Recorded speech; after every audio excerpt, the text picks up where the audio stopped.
नीट परीक्षेतले गैरव्यवहार प्रकरणी विद्यार्थी आंदोलकांच्या प्रचंड दबावामुळे धर्मेंद्र प्रधान यांना आपल्या शिक्षण मंत्री पदाचा राजीनामा द्यावा लागला। खरं म्हणजे मोदी सरकारच्या 12 वर्षांमध्ये एखाद्या मंत्र्याचा अशा पद्धतीने राजीनामा होण्याची पहिलीच वेळ। त्यामुळे मोदी सरकारची ही हार मानली जाते। पण दुसरीकडे काल संसदेत धर्मेंद्र प्रधान दाखल होताच भाजप खासदारांनी त्यांचे एखाद्या योद्ध्यासारखं स्वागत केलं। प्रधानांना जाहीरपणे पाठिंबा देण्याची भूमिका भाजपने घेतली। यावरूनच आता विरोधकांनी भाजपला लक्ष्य केलंय। प्रधानांचं विजयी स्वागत करणं हे लज्जास्पद आणि देशातल्या तरुणांचा अपमान आहे अशी टीका काँग्रेसने केली। तर पेपर फुटीबाबत प्रधानांनी माफी मागायला हवी, मात्र विद्यार्थ्यांची दिशाभूल केली जाते असं काँग्रेसने म्हटलं।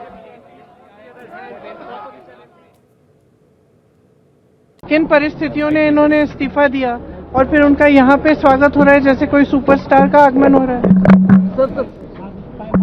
इस सरकार में कोई विश्वास नहीं कर सकता।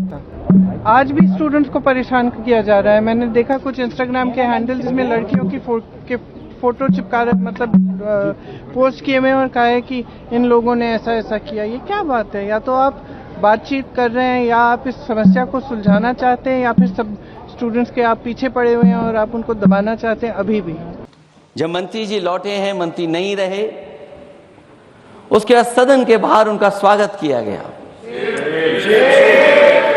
अध्यक्ष महोदय, जो स्वागत हुआ उसके लिए हमें कोई शिकायत नहीं है, लेकिन माननीय सदस्यों को कितनी बड़ी राहत मिली होगी, कितने बड़े संकट से बचाया उन्होंने।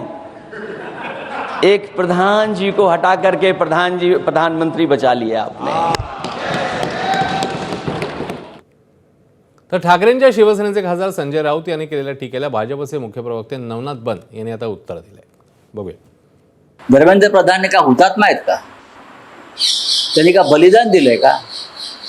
मुलांनी त्यांचा राजीनामा घेतला, भ्रष्टाचार झाला म्हणून, नीट परीक्षेमध्ये घोटाळे झाले म्हणून, मग इतर पक्षातले भ्रष्टाचारी असोत, आपल्या पक्षातले बलात्कारी असोत, त्या सगळ्यांना पालखीत बसून त्यांची मिरवणूक काढायची संतांसारखी, ही भारतीय जनता पक्षाची परंपरा आहे। भ्रष्टाचाराबद्दल संजय राऊतांनी बोलावं।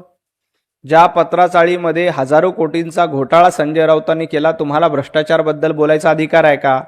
टाळ चिपळ्या घेऊन भ्रष्टाचार तुम्ही म्हणतायत, परंतु पत्राचाळीमध्ये मराठी माणसाला लुटणारे तुम्ही, कोविडच्या काळामध्ये मराठी माणसाला लुटणारे तुम्ही, तुम्हाला धर्मेंद्रजी प्रधान यांच्याबद्दल बोलण्याचा अधिकार नाही।